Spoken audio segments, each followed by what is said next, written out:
어쨌든 앞에 뒤에 둘러보면서 서로 문안이서 나누죠. 어떻게 무더위에 지내셨습니까? 평화로우십니까? 설교의 은혜 받읍시다.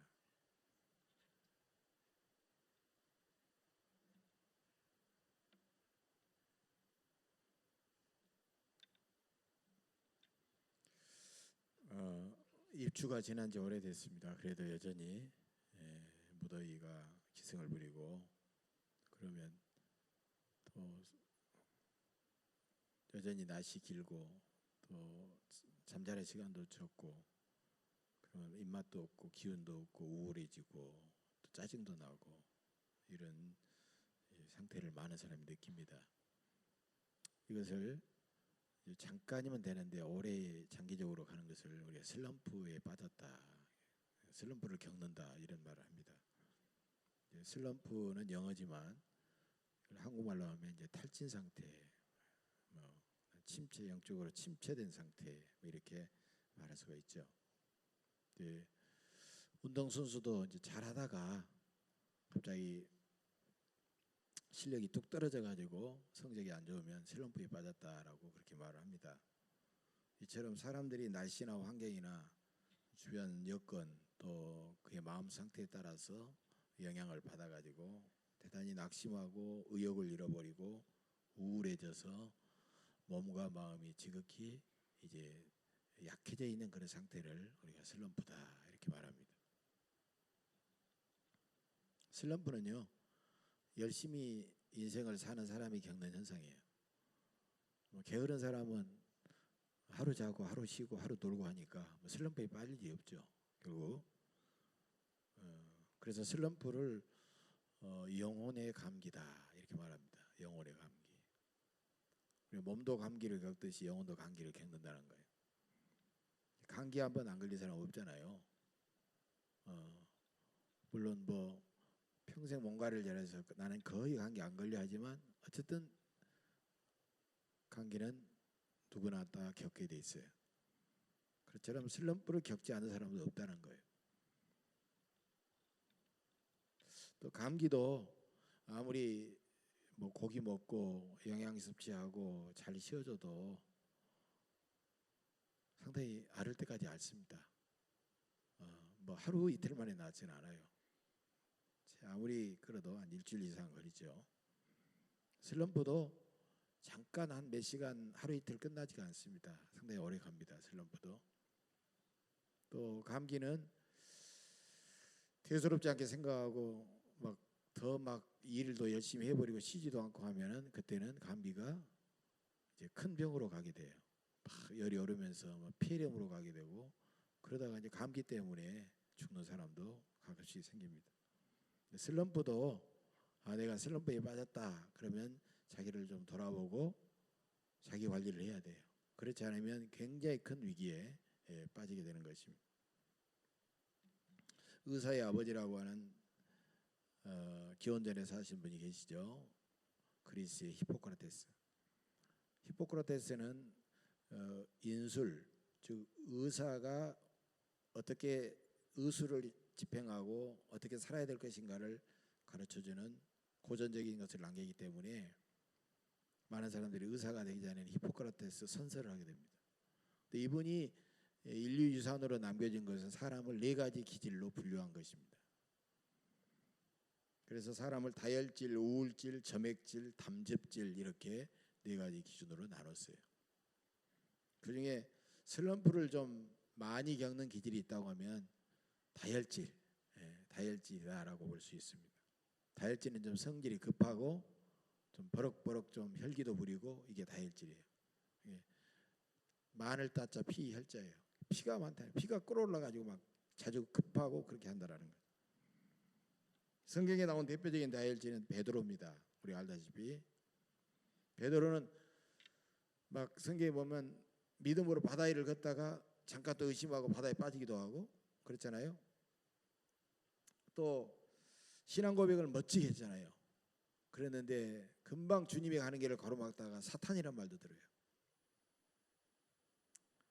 그리고 모든 사람이 주를 버릴지언정 저는 주님을 버리지 않겠습니다 장담해놓고 어린 계집종 앞에서 주님을 3번이나 모른다고 부인했던 베드로입니다. 그러니까 이렇게 부침이 심해. 이렇게 막 올라갔다 하면 툭 떨어지고 슬럼프를 자주 겪었죠. 또 우울증이 있는데 우울증은 감정이 예민하고 때로는 실수도 많이 하는 것들이 또 우울증입니다. 이 사람들도 슬럼프를 자주 겪어요. 대표적인 사람이 모세입니다. 모세는 백성들을 인도하면서 많은 원망도 받았고 비난도 받았어요. 그때마다 하나님 앞에 기도해서 꼭 참고 참았는데 결국은 마지막에 생수를 달라고 하니까 지팡이를 가지고 반석을 2번이나 꽝꽝 치면서 내가 너희에게 물을 주랴 이래서 마지막 혈기를 참지 못하고 그는 범죄함으로 말미암아 가나안 땅을 뻔히 보고도 가나안 땅을 들어가지 못하는 그런 아쉬운 인생을 남게 되었던 것입니다. 여러분, 모세와 베드로 같은 위대한 신앙의 위인들도 이렇게 슬럼프를 자주 겪었다고 하면 평범한 우리들이야 뭐 말할 필요 없죠. 슬럼프는 자주 겪게 돼 있다는 거예요. 겪지 않는 사람은 없다라는 거예요. 환경에 영향을 받고 몸과 마음도 약하고 그렇기 때문에 누구든지 사람이라면 다 슬럼프를 겪게 돼 있는 것입니다. 우리 주변에 그런 슬럼프, 저 사람 슬럼프다라고 생각하고 그 사람을 이상하게 볼 필요가 없다는 거예요. 나도 그런 일을 언제든지 경험할 수 있기 때문에. 그러므로 슬럼프를 내가 겪지 않아야지 이건 별로 중요한 게 아니에요. 겪게 돼 있으니까. 슬럼프를 겪지 않는 것보다 더 중요한 것은 어떻게 하면 슬럼프를 빨리 이겨낼 것인가. 슬럼프를 어떻게 하면 빨리 극복하고 털고 일어나고 새롭게 시작할 것인가. 그게 더 중요하다는 것입니다. 오늘 본문에는 슬럼프를 겪었던 엘리야 선지자에 대해서 소개하고 있습니다. 유명한 구절이죠. 엘리야는 정말 불같은 위대한 선지자입니다. 선지자의 대표라고 말할 수 있어요. 엘리야는 자기 이름으로 선지서를 남긴 적도 없는데 그럼에도 불구하고 선지서를 남겼던 이사야나 예레미야나 이런 사람들보다도 더 많은 감동과 영향력을 줬던 불같은 선지자가 바로 엘리야다라는 거예요. 갈멜산에서 바알과 아세라 선지자들 850명과 영적인 대결을 벌입니다. 1대 850이 맞짱을 떠요. 그래가지고 하늘에서 불을 내려가지고 그들을 코를 납작하게 할 뿐만 아니라 그들을 다 처형해버립니다. 엄청난 사건이에요. 영적 혁명이에요. 또 엘리야가 간절히 하나님 앞에 가뭄 가운데 기도하자 3년 6개월 동안이나 비가 오지 않아가지고 땅에 풀 한 포기 갖고 막 사람과 짐승이 다 물 때문에 물 없어 죽어가는데 하늘에서 장대비가 내려가지고 가뭄이 해소되잖아요. 엘리야는 정말 하나님께 열심히 유별난 사람이었고 열정적인 믿음의 사람이었다는 것입니다. 엘리야는 슬럼프와는 상관없는 사람처럼 보였는데 그는 평범한 사람처럼 슬럼프에 겪어서 엄청난 고통을 당하게 됩니다. 아합의 왕비 이세벨이 내일 이맘때 내가 너를 죽이겠다라고 그렇게 말하자 엘리야는 살기 위해서 유대의 가장 최남단의 브엘세바까지 도망가 버려요. 가까운 데 도망가면 쫓아올 것 같으니까. 그럼 브엘세바라는 것은요 아브라함이 이삭을 우물을 봤던 거예요. 그것은 최남단이기 때문에 더 더운 지역이고 그래서 맹세 우물이라는 그 이름을 가지고 뜻을 가지고 있는데 그곳까지 가서 또 하룻길을 들어가요. 하룻길. 예? 사환을 너는 따라오지 마라 거기다 두고 하룻길을 또 계속 들어가서 누구도 알 수 없는 이세벨의 군대가 쫓아올 수 없는 곳에 가가지고 노뎀나무라고 하는 노뎀나무예요. 별것 아닙니다. 별거 크지도 않아요. 보면 땅에 깔려있는 아주 작은 나무 그 밑에 숯불 속에 들어가가지고 하나님 앞에 이렇게 기도합니다. 여호와여 넉넉하오니 지금 내 생명을 거두시옵소서. 나는 내 조상들보다 낫지 못하나이다. 엘리야가 얼마나 두렵고 불안하고 약해졌으면 그렇게 기도했겠습니까? 슬럼프가 왜 찾아올까요? 슬럼프의 원인은 무엇일까요? 미국의 심리학자 제임스 dobson 박사는 슬럼프를 겪게 되는 여러 가지 이유를 이제 말하고 있습니다. 첫째로는 자기 뜻대로 되지 않아서 슬럼프를 겪습니다. 두 번째로는 인간관계의 갈등이에요. 가족이나 친구나 이웃들과의 갈등에서 슬럼프가 오는 거. 세 번째로는 불행한 가정생활입니다. 가정이 화목하지 못하고 맨날 싸움을 한다든지 이렇게 어려움이 있을 때 슬럼프가 찾아온다. 네 번째는 경제적인 어려운 문제. 다섯 번째는 육신의 질병. 그다음에 여섯 번째는 고독과 소외감. 이런 것들이 슬럼프의 원인이라는 거예요. 근데 오늘 보면 엘리야를 한번 보세요. 엘리야는 이런 여섯 가지 원인이 해당되질 않아요. 물론 그가 주님의 사자로서 엄청난 일을 했지만은 이런 여섯 가지 속에 들어있지를 않아요. 아마 들어있다고 하면 첫 번째에 해당되겠죠. 자기가 그만큼 했으면 이 나라가 하나님을 섬기고 많은 사람들이 다 주님 앞에 돌아와야 되는데 아직 여전히 그러니까 아마 첫 번째로 해당되는데, 알고 보면 자기 감정에 빠져가지고 슬럼프를 스스로 겪고 빠져나오지 못하고 있다는 거예요. 이세벨의 군대가 당장 쫓아오는 것도 아니잖아요. 너무 불안하고 두려워가지고 최남단까지 광야로 거기서 하룻길을 가는 곳까지 도망가 있었다는 거예요. 그러면서 하나님 앞에 부디 내 생명을 거둬달라고 기도하고 있다는 것입니다. 엘리야는 불안하고 두려운 자기 감정을 스스로 극복하지 못해서 슬럼프에 빠져 있습니다. 여러분, 어떤 객관적인 사실이 아니면 자기적으로 자기 스스로 어떤 주관적인 감정을 가지고 우리가 슬럼프에 빠지는 경우가 많다라는 거예요. 객관적인 사실이 아니라 주관적인 감정에 매여서 슬럼프를 빠지게 되면 슬럼프를 벗어나기가 대단히 어렵다라는 거예요. 자기 감정을 스스로 해소하고 하기 전까지는 어렵다라는 거예요. 사람들은 자기에 대한 나쁜 소문이 들리게 되면 누가 이랬다더라고 누가 전해줘요. 그러면 그 사람이 정말 그렇게 했는가 사실관계를 한번 확인도 해야 되는데 사실관계를 하기도 않고 그것이 사실인 것처럼 여기면서 그 사람이 나에게 그럴 수 있어 하면서 찾아간다든지 전화한다든지 막 해가지고 막 버럭버럭 뛰고 난리가 나잖아요. 나중에 알아보니까 사실이 아니에요. 자기는 이미 화를 냈는데 여러분 얼마나 미안하겠어요. 얼마나 그 사람과의 관계가 서먹서먹해지겠어요. 여러분 어떤 소문이 나면은 그 소문 자체를 붙들고 우리가 감정이 돋아져서는 안 되는 거예요. 먼저 사실관계를 확인해야 됩니다. 우리는 내 감정을 믿어서는 안 돼요. 감정은 이미 이렇게 올라오게 돼 있어요. 이렇게 흥분하고 막 분노하고 막 이렇게 그렇게 돼 있어요. 그랬을 때 우리는 차분하게 하나님께 기도해야 됩니다. 하나님, 내 감정을 다스려 주옵소서.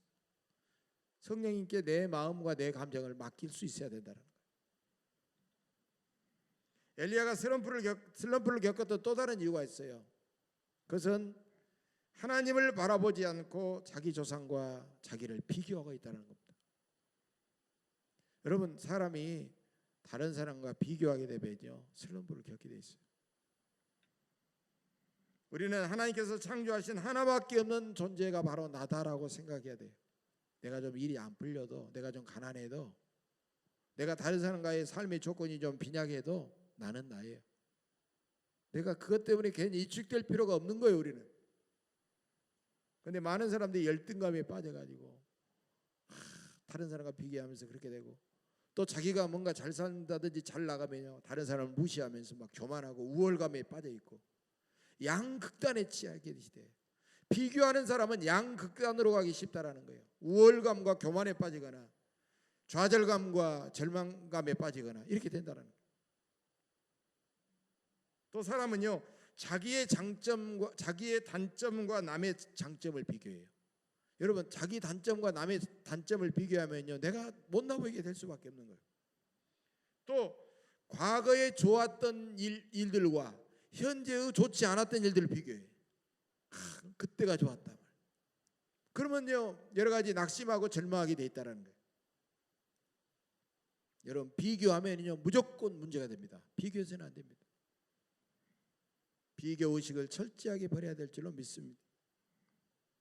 나는 남이 되는 필요가 없어요. 나는 남이 아니에요. 남이 될 필요도 없어요. 나는 나로 그냥 나로 만족하고 감사하고 살면 되는 겁니다. 이거 대단히 중요한 문제입니다. 그런데 오늘 본문을 보면 조금 더 읽어 8절까지 너무 길었어요. 8절까지 끊었습니다만 조금 더 이어지는 내용을 여러분 우리가 다 알고 있어요. 엘리야는요 이제 하나님께서 주시는 위로와 능력을 받아가지고 새 힘을 얻어서 40일 밤낮을 걸어가지고 호렙산을 걸어가게 돼요. 호렙산까지 가게 돼요. 그러자 하나님께서 엘리야에게 이렇게 말씀하십니다. 엘리야야 내가 어찌하여 여기 있느냐. 엘리야는 주님이 네가 어찌하여 여기 있느냐라니까 여기 있게 된 이유를 솔직하게 사실관계를 그렇게 말하는 거예요. 내가 하나님께 열심히 유별하지만 이스라엘 자손이 주의 언약을 버리고 주의 제단을 헐며 주의 선지자들을 죽였고 나만 남았는데 그들이 내 생명까지 죽이려 하나이다. 하나님께서는 이제 동굴 밖으로 나오도록 합니다. 산 앞에 서도록 해요. 하나님께서 엘리야 앞을 이렇게 지나가는 거예요. 크고 강한 바람이 바위를 부술 정도로 엘리야 앞을 지나가는데 그곳에 하나님은 계시지 않았다라고 성경에 나와 있어요. 바람 위에 지진이 있으나 지진 가운데서도 하나님은 계시지 않았다 그랬어요. 또 지진 위에 불이 있으나 불 가운데서도 하나님은 계시지 않았다 그랬습니다. 엄청난 어떤 눈에 보이는 두려운 현상들이 있었지만 그 가운데는 하나님이 계시지 않았다는 거예요. 그 모든 것들이 다 지나는 가운데 세미한 음성이 엘리야의 귀에 들려오기 시작합니다. 엘리야야 내가 어찌하여 여기 있느냐. 두 번째로 하나님이 엘리야에게 물으십니다. 그때 엘리야는요 그 물으신 물음의 의미를 모르고 똑같이 대답해요. 내가 하나님께 열심히 유별하지만 이스라엘 자손이 주의 언약을 버리고 주의 제단을 헐며 주의 선지자들을 죽였고 나만 남았는데 그들이 내 생명까지 빼앗으려고 합니다. 엘리야는 두렵고 위급한 상황인데 하나님 앞에 자기가 처한 형편과 사정을 그대로 이야기하는데 놀랍게도 그 속에서 위로가 되고 능력이 되고 힘이 되는 그런 것들을 경험하게 되는 거예요. 이렇게 해서 엘리야는요 슬럼프를 이겨낼 놀라운 현상을 경험하면서 하나님께로부터 새로운 사명을 받게 되는 거예요. 그러면 어떻게 엘리야는 그 어려운 슬럼프를 이겨내고 있습니까? 성경에 나와 있는 내용을 보면 첫째로 몸이 충분한 휴식을 해야 됩니다. 몸을 충분히 쉬어줘야 되는 거예요. 엘리야는요 그 엄청난 일들을 했어요. 그리고 일이 잘 되지를 않아요. 몸은 완전히 지쳐 있어요. 그래가지고 그는 겨우 거기까지 도망가가지고 스스로 자기 몸을 어떻게 움직일 만한 그런 기력도 잃어버렸어요. 로뎀 나무 밑에 들어가가지고 그는 누워서 잠을 잘 수밖에 없었습니다. 여러분 사람이 완전히 다운이 되면요 잠도 안 와요. 물론 먹을 것도 잘 먹지도 못하고. 그래서 자는지 누워있는지 그렇게 된 상황에서 놀랍게도 하나님은 천사를 보내 그를 어루만져 주셨다 그랬어요. 하나님은 천사를 보내 그를 어루만져 주셨고 그리고 숯불에 구운 떡과 물을 보내셔서 일어나서 먹으라 이렇게 말씀하셨어요. 여러분 슬럼프의 초기 증세는요 대부분 몸의 과로입니다. 몸이 극도로 기운이 떨어지고 처져 있고 과로가 오는 거예요. 근데 많은 사람들이 내가 지금 과로 상태다라는 것을 몰라요. 그냥 잊어버리고 일을 해요. 어떤 일 중독에 빠져가지고 또 일을 하지 않으면 안 되는 것 같아요. 일을 열심히 해. 그러다가 더 계속해서 과로 증세로 가게 되는 거예요. 여러분 우리는 내가 슬럼프에 빠져 있다 그러면요 만사를 제쳐놓고 좀 쉬어야 됩니다. 일 중독 조심해야 돼요. 충분히 휴식을 해야 된다는 거예요. 그래서 주일이 되면 피곤하면 그냥 누워서 쉴 것이 아니라 교회에 와서 예배를 드리면서 말씀을 듣고 몸도 쉬어주고 성도들과의 교제도 나누고 좀 그 일에서 떠나서 좀 쉬어줄 필요가 있다는 거예요. 그럴 때 이 과로가 회복이 되면서 몸이 이렇게 쉬어지면서 다시 회복되는 그런 경험을 하게 된다는 거예요. 미국 서부 개척 시대가 있었죠. 서부 쪽에 금이 많이 나오고 금광지대였어요. 서부라든가 중부에 있는 사람들이 서부로 그래서 골드러시라고 이제 골드러시 많은 사람이 갔어요. 이제 그들이 가면서 겨울이 점점 가까워지면 가다가 겨울을 넘길 수도 없고, 보통 서부에서 동부까지 말을 타고 가고 수레를 타고 가도 보통 한 달 내지 2달 이상을 걸리니까, 미국이라는 나라가 어마어마하잖아요. 차분하게 가면 서너 달은 걸리니까, 그렇게도 먼 곳이기 때문에 많은 사람들이 갑니다. 이제 겨울이 가까워지니까 빨리 다녔지만 문제는 주일이었습니다. 주일날 쉬게 되면 그만큼 늦게 가는 거예요. 먼저 간 사람들이 더 많은 금을 캘 수밖에 없어요. 가면서 주일은 쉬어야 된다라는 사람이 있었어요. 어떤 사람은 주일을 쉬면 우리가 늦으니까 주일도 달려야 된다, 주일도 가야 된다라는 주장하는 사람이 있었어요. 근데 주일을 쉬면서 갔던 사람들이 있었어요. 주일을 쉬면서 그들은 하나님 앞에 예배하고 그날 온전히 쉬고 그 다음날 출발한 거예요. 주일을 쉬면서 갔던 사람들이 서부에 딱 도착해 보니까 그냥 주일을 한 몇 주 정도 쉬었겠어요. 적게 쉬면 한 6, 7주, 많이 쉬면 10주 정도를 쉬었겠죠. 그 정도 차이였죠. 서부에 도착해 보니까 주일도 쉬지 않고 갔던 사람들이 안 보이는 거예요. 와 있어야 될 거 아닙니까? 먼저 갔으니까 안 보이는 거예요. 대부분 오다가 과로로 다 중간에 다 죽었다는 거죠. 여러분, 추위보다 더 무서운 것은 과로였던 것입니다. 슬럼프가 오면 내가 너무나도 일만 했구나, 내가 너무나도 그동안 쉬지 않았구나 생각하면서 몸을 편히 쉬면서 잘 먹고 잘 자고 잘 쉬어져야 됩니다. 그리고 주님 앞에 나와서 예배드리면서 자신을 돌아보고 하나님 앞에 나 자신을 살피는 그런 것이 중요합니다. 이것이 슬럼프를 이기는 중요한 자세입니다. 두 번째로, 하나님은 슬럼프를 겪는 사람에게 다가오신다는 것을 우리는 기억해야 됩니다. 하나님은 엘리야야 내가 어찌하여 여기 있느냐 이렇게 2번이나 묻고 계십니다. 힘들어하는 엘리야에게 하나님은 엘리야야 부르면서 말을 걸어서 그에게 가까이 다가오고 계신다는 것입니다. 여러분, 하나님은 선악과를 따먹고 창피하게 하도 부끄럽기도 하고 주님이 두렵기도 했던 아담이 나무 사이에 숨어 있자 아담아 네가 어디 있느냐라고 하나님 창세기 3장을 보면 부르고 계셔요. 여러분, 하나님이 아담이 몰라서 물으셨겠어요? 그 범죄하고 두려워하고 창피하고 부끄럽기도 한 아담이 하나님을 다시 보고 싶지 않으니까, 만날 수가 없으니까 하나님께서 그를 찾아오셔서 그를 불러주시고 그를 위로하시고 그가 회개할 수 있도록 기회를 주시기 위해서 그렇게 하신 거예요. 하나님의 사랑입니다. 엘리야야 내가 어찌하여 여기 있느냐, 엘리야가 거기 있는데 엘리야가 거기 있는 것을 몰라서 주님이 물으셨겠어요? 이 물음은 엘리야야 네가 여기까지 왜 도망왔느냐, 이세벨이 너를 절대로 죽이려고 하지만 너를 죽이지 못할 것이다, 내가 너를 지켜주실 것이다, 두려워하지 말아라, 염려하지 말아라, 이런 주님의 놀라운 위로와 사랑의 약속이라는 거예요.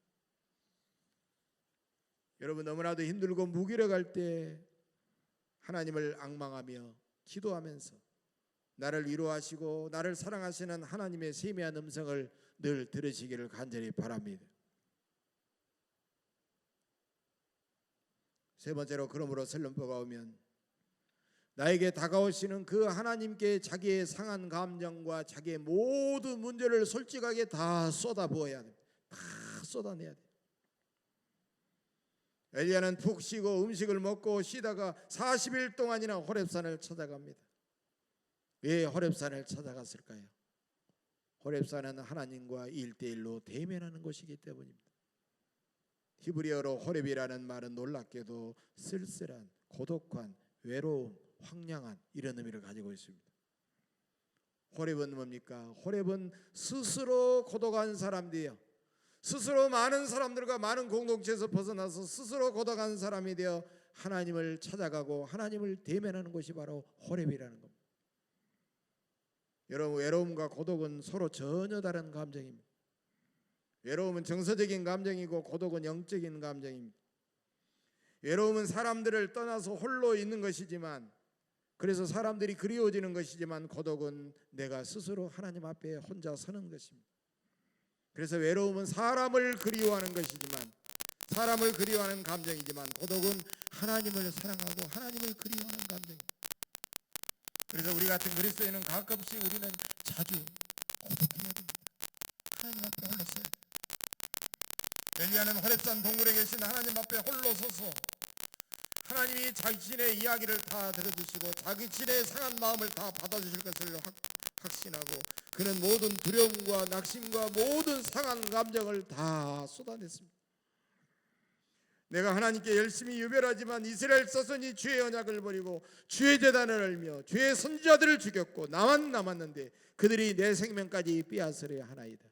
여러분, 성경에는 이렇게 점잖게 기록되어 있는데요, 아마 이세벨을 보면서, 아합을 보면서, 아합 그 멋멋, 육두문자 써가면서 그 멋멋, 이세벨 그 멋 여자미 젠디 뭐 이런 식으로 한 거예요.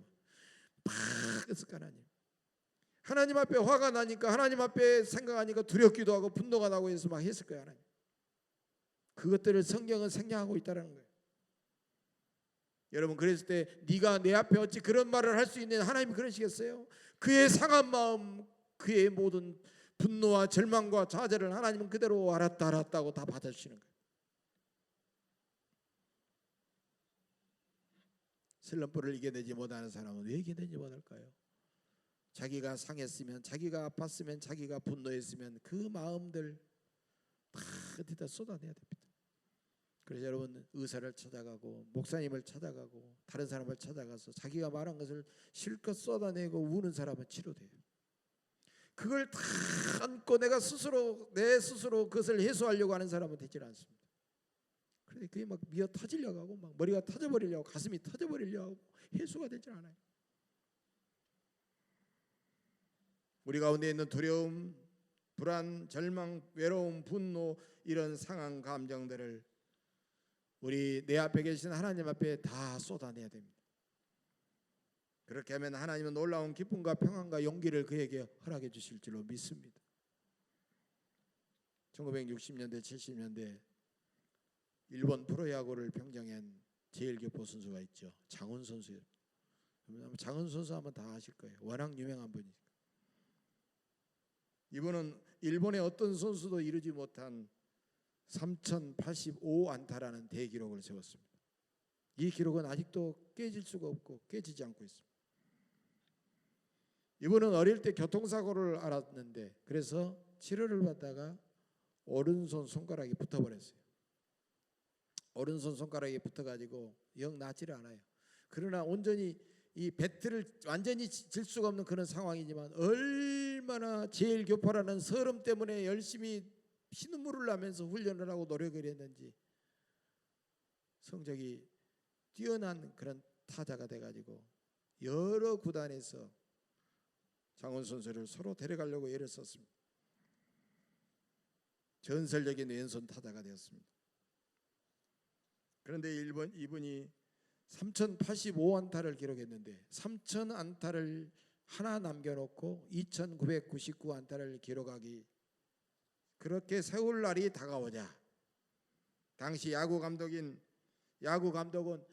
이 3000안타의 대기록을 한국인에게 최초로 주지 않으려고, 한국인에게 이 영광을 주지 않으려고 장훈 선수가 2999안타를 기록하고 있는 순간 찾아와 가지고, 당신이 일본인으로 귀화를 하게 되면 당신에게 이런 것 저런 것 주겠다고 제안을 했어요.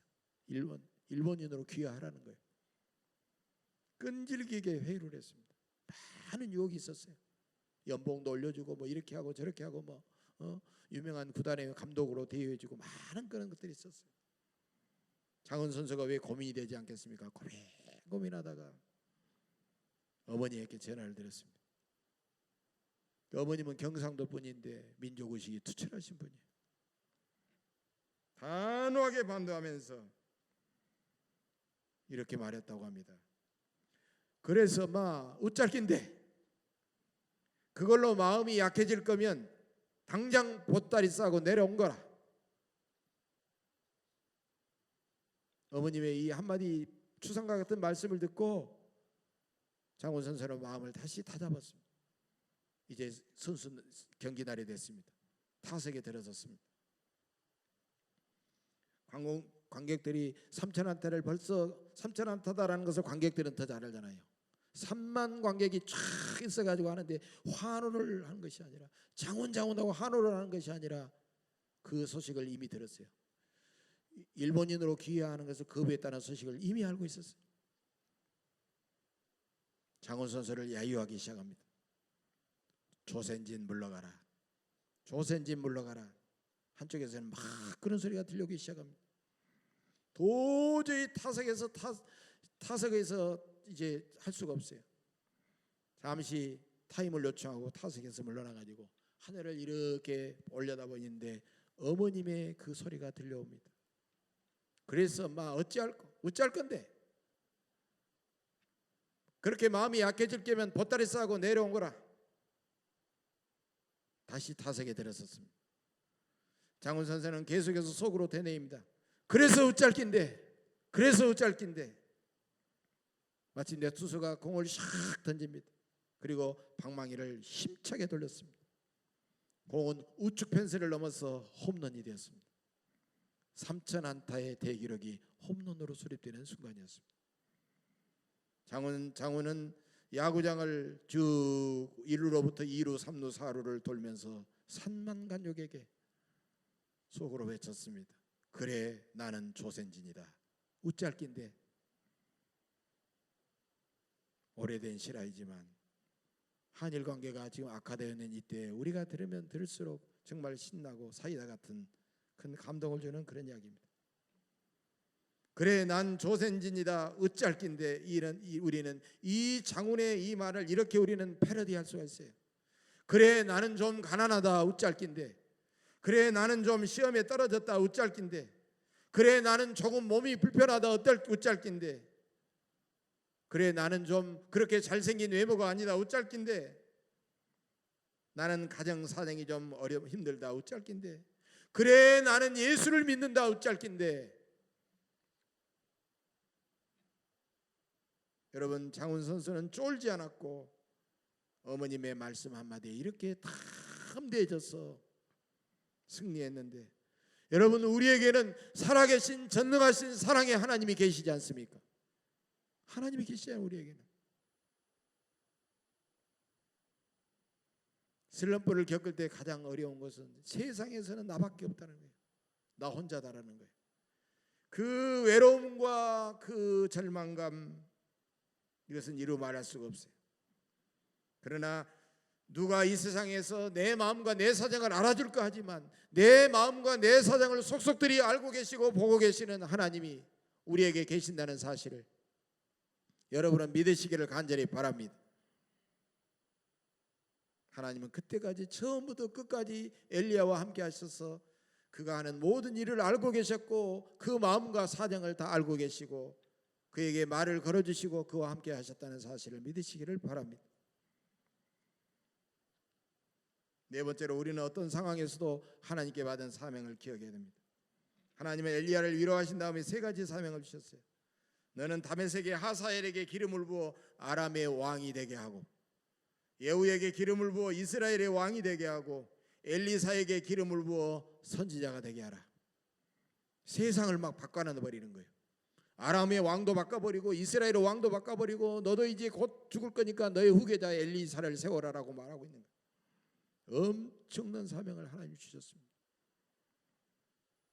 그래서 여러분 내가 피곤하다 내가 어렵다 이런 말을 할 수가 없어요. 이 사명을 받았어. 하나님 대신 이 사명을 감당해야 되는 거예요. 피로와 낙심과 절망과 자기 연민에서 벗어날 수밖에 없는 거예요. 자기 문제만 붙들고 있으면 슬럼프를 이겨낼 수 없기 때문에 새로운 놀라운 사명을 그에게 주셨다는 겁니다. 사람이 일을 하는 자세에 따라서 어떤 사람은 그렇게 하더라고요. 생업, 직업, 사명으로 나눈다. 생업은 뭐예요? 생업은 그냥 죽지 못해서 살려고 하는 일을 생업이라고 그래요. 우리 그리스도인들이 하는 일은 생업을 넘어서야 되겠죠. 그냥 죽지 못해서 어쩔 수 없이 일하는 거 생업을 넘어서야 돼. 직업은 좀 낫죠. 직업은 자기 이익과 명예와 행복을 누리기 위해서 하는 일이에요. 우리는 이 직업의 수준도 넘어서야 된다는 거예요. 우리는 사명을 가진 사람들이 되어야 된다는 거예요. 세상에서 직장 일을 하고 우리 세상의 일터에서 일을 하더라도 사명감으로 일을 해야 된다는 거예요. 사명감은 그 일이 어떤 일이든지 기천을 따지지 않고 하나님이 나에게 주시는 일로 믿고 어떤 상황에서도 하나님과 동행하며 기쁨으로 최선을 다하는 일이 바로 사명이라는 거예요. 그리스도인이 세상에서 어떤 일을 하더라도 하나님이 주신 사명으로 여기면서 최선을 다해야 될 것입니다.